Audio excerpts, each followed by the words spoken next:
Didampingi oleh kuasa hukum Ahmad Kozinuddin, Rahmat Himran, juru bicara tim pembela ulama dan aktivis, Dr. Julia dan seorang YouTuber Sunarto penuhi panggilan penyidik Subdit Kamnek Polda Metro Jaya Senin siang.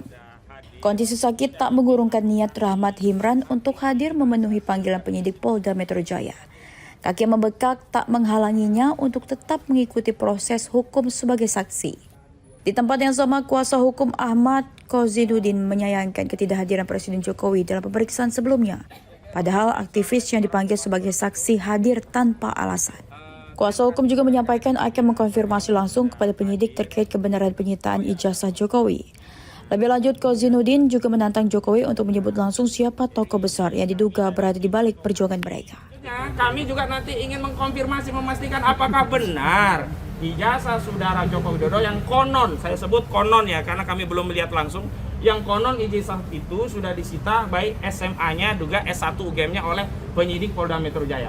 Nanti kami akan lihat apakah saksi-saksi sebelum diperiksa ditunjukkan sebuah dokumen ijazah S1 dan SMA milik Jokowi, lalu ditanyakan apakah saudara pernah melihat ijazah ini, apakah saudara setelah melihat ijazah ini yakin bahwa ijazah saudara Jokowi asli dan seterusnya. Nah, dari situ baru kita bisa meyakini bahwa memang ijazah itu disita, tapi belum sampai tahap apakah itu asli atau tidak. Karena barang yang hanya dilihat sekilas belum tentu juga bisa kita simpulkan asli atau tidak, tapi bisa kita konfirmasi bahwa ijazah itu benar memang disita penyidik ketika ditunjukkan kepada saksi sebelum diperiksa. Dan hari ini saya tantang saudara Joko Widodo, kalau memang benar ada orang besar, tunjuk hidungnya. Siapa namanya? Apakah orang besar itu Aguan? Sebut Aguan. Kalau orang besar itu Antoni Salim, sebut Antoni Salim. Kalau orang besar itu SBY, sebut SBY. Jangan mengedarkan fitnah. Ini kan aneh. Mereka melaporkan difitnah oleh klien kami karena ijazah palsu. Tetapi hari ini mereka mengedarkan fitnah. Fitnah itu bukan hanya pada orang yang disebut besar tadi, tapi juga kepada klien-klien kami, seolah-olah kami cuma pion politik.